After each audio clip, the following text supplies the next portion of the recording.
opportunity to talk. Absolutely. What do I think?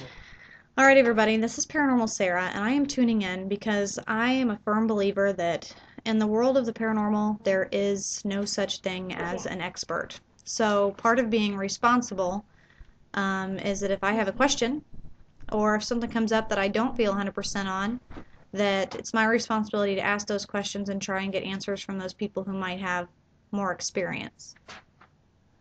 My husband's standing next to me who knows what might happen, so I apologize ahead of time. But we have an upcoming investigation here. God dang it, I'm serious. I have an upcoming investigation this week with some teammates of mine, and we're going to be visiting a resident in Jefferson City, Missouri. And this person is having pretty much every poltergeist thing you could imagine. They're having chairs stacked, knocking, doorknobs falling off, banging, noises, black apparitions with white eyes that not only stand at 6 foot tall or higher, but when you address them, please leave kind of thing, that they actually turn and walk towards you and have been known to make noises. I'm really serious. I mean it. I'm over here. But he's also having scratches on the walls, scratches on himself, being pushed. There's a good history in the household of a lot of abuse and negativity, but some specific things. One dog ate the other dog. And also dead birds in the around the house. Just strange things. And one of the things that I wanted to ask and kind of do an outreach to any paranormal investigators out there, have you ever experienced cannibalism of domestic animals in a poltergeist or demonic setting? 2, have you ever had a black apparition with white eyes that stands 6 foot tall or larger that actually addresses you? And then, is there anything else I'm not thinking of? Comes forward towards you instead of away. Yeah, I mean, the things that he sees, the apparitions aren't, when he addresses them, they're not scared in any way. Things happen during the day, things happen during the night, things happen when he's not there, when he is there. We tried to go through telekinesis, poltergeist, thinking maybe it was unconscious, you know, just a lot of stuff. So I want to get, if there's any psychics out there that have an intuitive feeling or anybody who has any wisdom or experience with black apparitions with white eyes, which is kind of unique to me. Here in Missouri, we have a lot of history. I'm actually going to introduce you to one of my teammates. His name is Brandon. See if I'm going to throw him on camera and see if anything comes up.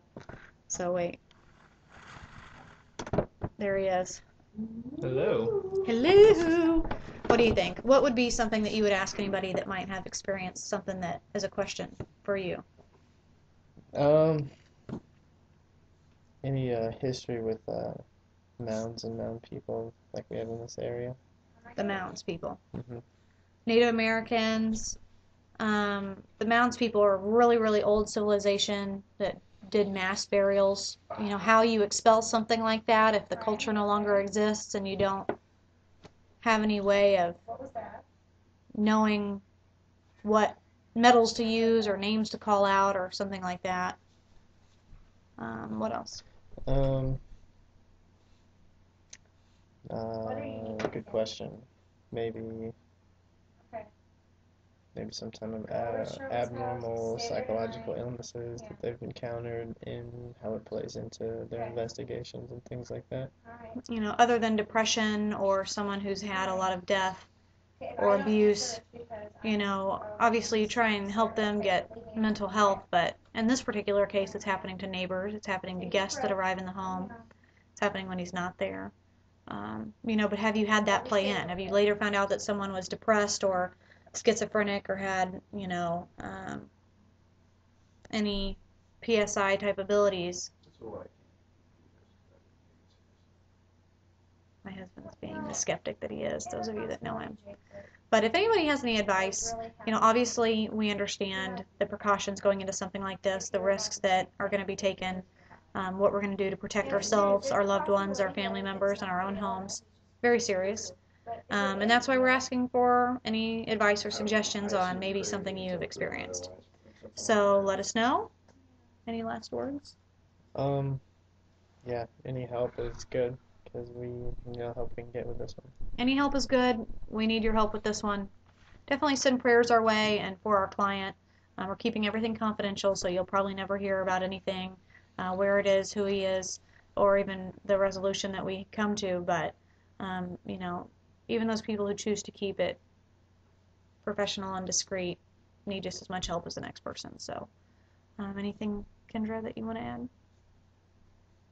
No? She's being quiet. I just got off the phone. Oh, well. Good night, everybody, and comment away. The end.